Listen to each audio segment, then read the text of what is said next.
Gloria Mercado is a disgruntled former employee of the Department of Education. She was let go because of loss of trust and confidence sa Office of the Secretary.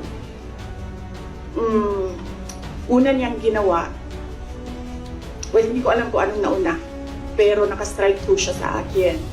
Ang una niyang ginawa, nag-solicit siya ng 16 million pesos sa isang kumpanya on paper using my name without any authorization from the Department of Education. Bibigay ni JC sa inyo mamaya yung papel.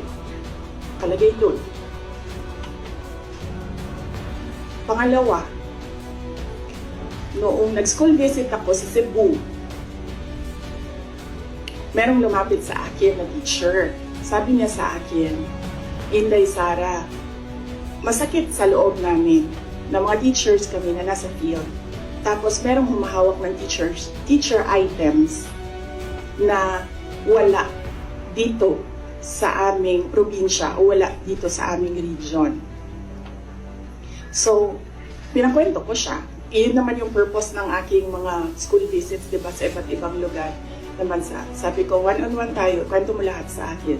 And then it turned out, ang HR mismo ng Department of Education, our undersecretary, took a teacher item from Region 7, nilagay niya sa central office for a non-teaching task. Ginawa niyang executive assistant niya. Ang apelido nun, Villar. Meron niyang paper trail. So, nung bumalik ako sa central office, tinanong ko, totoo ba na meron tayong teacher item galing sa Region 7 na nandito sa atin?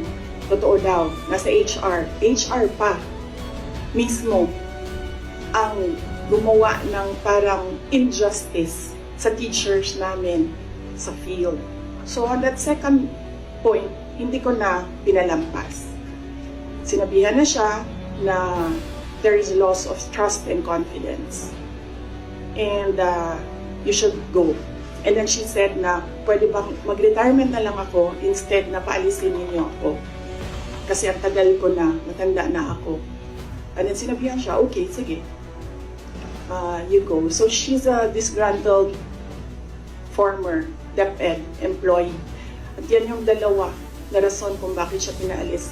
May papel yung 16 million na solicitation niya. May papel yung teaching position sa Region 7 na kinuha niya. In my experience sa kanya,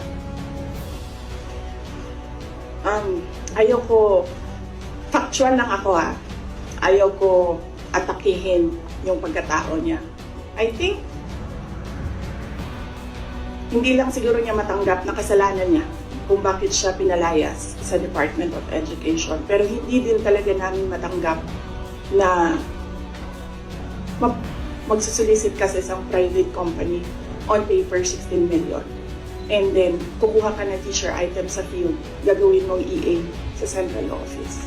Hindi pwede.